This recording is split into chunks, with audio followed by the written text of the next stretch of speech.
When you're supporting parents from vulnerable populations through a pregnancy or baby loss, preparation is key to providing culturally safe, personalised and compassionate care. This involves considering the environment, the people present, and your approach to the conversation. First of all, create a private and respectful environment. Avoid wards or rooms where other mothers and babies might be present, and remove any distressing images or posters. Make the space welcoming by adding neutral or culturally relevant elements. This could be soft furnishings like a cushion, wall screen, or a wall hanging. Consider who's in the room and don't assume that specific support people are always wanted. In small communities, check for privacy concerns. For mothers separated from their usual support networks, respect their preferences on who is involved and provide options for remote support. Anyone who is going to be in contact with the parent, whether it's a nurse, specialist, or just someone stepping into the room, should be given some background to ensure a continuity of care. So often dads are overlooked when their baby or child dies, so it's important to include them in your support.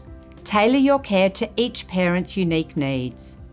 Understand what is most important to them and help them communicate their needs. When necessary, use interpreters of the appropriate gender and cultural background and ensure consistency to build trust. I didn't speak much English. My husband worked long hours, leaving me alone, far from family and friends. The worker saw that language was a barrier and organized an interpreter, a woman from my culture who understood me deeply. She not only helped with communication, but also brought a sense of familiarity, so I felt more comfortable expressing what I needed. When you're planning the session, it's important to be aware of the power imbalances and to focus on equitable care. Use considerate and empathetic language such as passed away instead of dead or died. Health professionals need to be more sensitive with their language. I remember words like baby is dead, big problem, and very dangerous being used.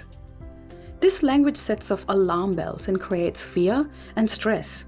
It needs to be softer and more supportive. I also want health workers to know that some words have a different tone or meaning when they're translated. It's also crucial to use plain English in your conversations. Avoid medical jargon that may confuse or overwhelm parents. Clear, simple communication ensures that they fully understand the situation, their options, and the decisions they need to make. It's also helpful to repeat what you're explaining in different ways to help deepen their understanding. After losing our child, we were overwhelmed with decisions. What really helped was when the staff gave us the time we needed and made sure we understood all our options.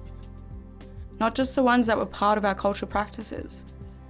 They explained how our information would be stored and who could access it. It made us feel like we were part of the process. And that sense of trust was so important during such a difficult time.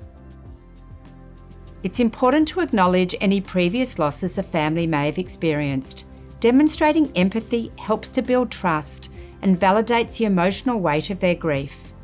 This approach allows them to feel seen, heard, and supported in their care. Discuss any costs associated with bereavement support, such as autopsy, burial, and transporting the baby.